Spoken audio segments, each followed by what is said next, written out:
I'm good. How are you doing? Good. Are we going by Unjani or Komosova?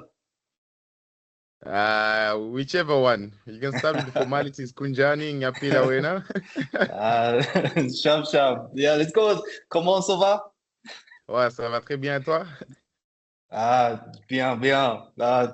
Obviously, speaking to you now because you've moved to France once again, Paris FC.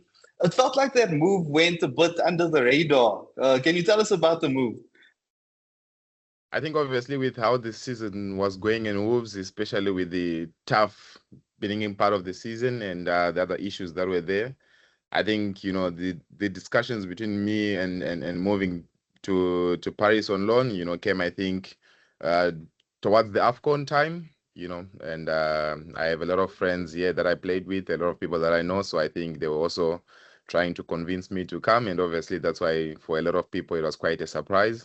But I knew that I needed to have some game time and, go into a family environment that I know and especially with the people that I know here, I knew that I would get my confidence, my joy of playing football, and also above all to be able to contribute and win games.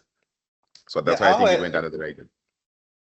how have you been settling in the capital? Besides the football, the culture a bit different to what it was before when you were in France.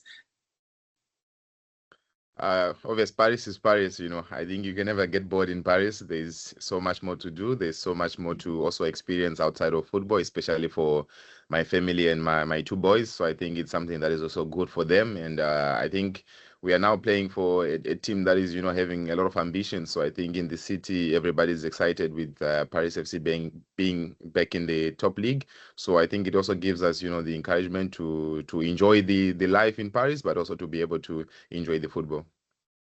Yeah, you speak about a lot to experience in Paris. Have you been able to experience some food from home? Do you miss any of the food from home, or is it mostly just Parisian and French food for you? It's mostly Parisian and French food because we don't really have a direct link and connection with especially South Africa or Zimbabwe here. But obviously you can get that in England because in England we have a direct link and connection between our countries. So yeah, I've pretty much gotten used to the French food. It's not your first time in France, as we've said, but you've spent most of your professional career playing football in France. How is it different to the other leagues that you've played in? I think it's a more natural league when it comes to talent. I think people are much more able to express themselves, especially when it comes to footballing terms, because I see in the modern day, it's more about tactics and systems. But obviously, yeah, Yeah. they do have tactics and system, but you see the natural talent and you can see the players that get signed from the French Ligue 1. You can see even the likes of Jeremy Doku, you take a guy with raw talent, So I think those are some of the aspirations that you get to establish here in France. And I think just the natural capacity of developing players, and I think it's one of the best developing leagues for young guys and also the best developing leagues for even some of the experienced guys like me. Yeah, you developed much of your football here in South Africa, where we're talking to you from. We chatted to one of your former teammates not so long ago, but he's one of your teammates from a team that is playing a big Soweto Derby this weekend. If you could choose a side for this weekend, who is it going to be? There's only one team that is playing the Soweto Derby as far as I'm concerned. It's only the Amabaka Baka. Buccaneers. Yeah. And which We friend of mine were you talking to? We spoke to Lyle Foster actually a few months ago. We asked him about you actually because both of you were in the Premier League at the time. He said, this in quote in his words, Nyasha has always been a top player. It's so gratifying to see his journey. How important is it for you coming from Zimbabwe for to make it on the global stage? Not maybe Zimbabwe, but Southern Africa as a whole. I think first of all, Lyle is not just my friend. Lyle is my brother. I think both me and him were at Pirates when we were quite young, and I think we managed to bond, as young guys, trying to chase a dream. And like Ray rightfully says, him enjoying seeing me at the highest level is the same feeling that I had for him when he first even signed for Monaco. So that's my brother. I have also been able and privileged to see his journey, and I'm also, proud of him. And also on the second part, I think it's also good for especially Southern African football to see players like us, getting to the highest stage, because we not really represented that much in the top leagues. And if you see even in the Premier League, it has been a bit of a challenge for us to be able to compete at the highest level and to be able to have also guys from Southern Africa being in the big team. So this is something that also, is a challenge for us, and even something that we also have to pave a way for the guys that are going to be coming in the future, because the future is always going to be the best than the past or the present. Yeah. How do you see Southern African football overcoming that challenge to have more representation on the biggest stage? I think what exactly Pirates is doing now, what Sundowns is doing, and it's competing in the CAF Champions League first. Because when you compete against North African countries, West African countries, there you start to make some noise about, Southern African football. So after that, that's when I think probably you get teams getting more interest in signing players from Southern Africa.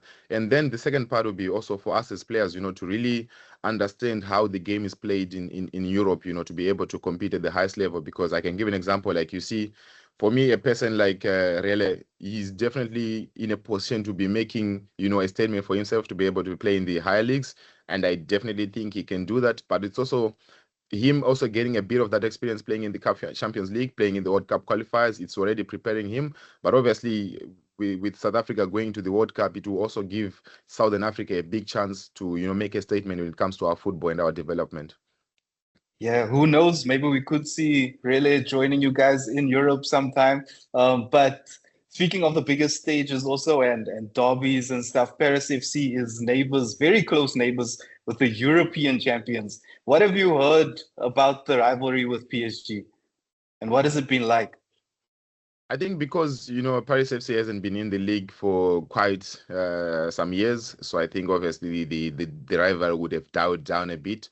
But obviously now, because the team is back in the highest level of football in France, obviously the noise is starting to happen. And I was fortunate enough to arrive just after Paris FC beat PSG in the League Cup. So everybody was excited. And I think with the project that is there, we are going to be making a statement, in the future when it comes to the rivalry. And obviously we can't then now start to say it's something that we looking forward to, because, they are playing in the Champions League and we haven't gotten to that level. So I think for us is just to, make sure we focus on what is happening in the current, but also, understanding that this rivalry was there even from the past. And that's the thing for us, especially with the game we're going to play against them, is going to be the last game of the season. So what a better way to be able to make a statement, to renew the rivalry, even to put some more fire into it. Yeah, I wanted to ask you about you were talking about them being in Europe and you guys just coming back to the league.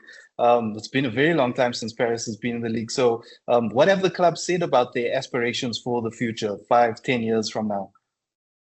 I think everyone can see with the projects and with the players they're bringing in, with the administration that is there, it's speaking for itself. And I think the first part of it was to stay in the league, to make sure we maintain the status. And I think that's something that we have achieved now.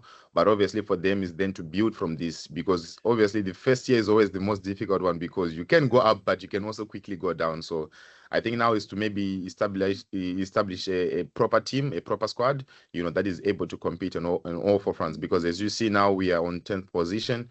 But if everything would have gone well for us, maybe before in the beginning, we could have been fighting for a European place to be able then to, attractive in bigger players and bigger establishments. So I think now for us is just to focus on the current, but also, leaving the administration to handle what needs to be done when it comes to recruitment and, building a team that is going to be able to compete.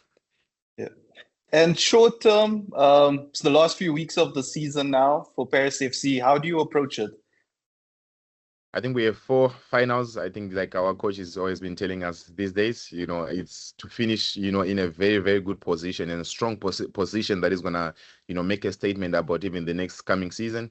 And I think, as you see, we have made a lot of progress with where the team was and where the team is right now. So we have 4 finals that we have to play, making sure that we collect as many points as we can to be finishing in a better position. And, for me, also on the personal level, is just to enjoy the game. I've been privileged now to be given the opportunity by this club to be here and to also, enjoy the game and also being in a position to assist them.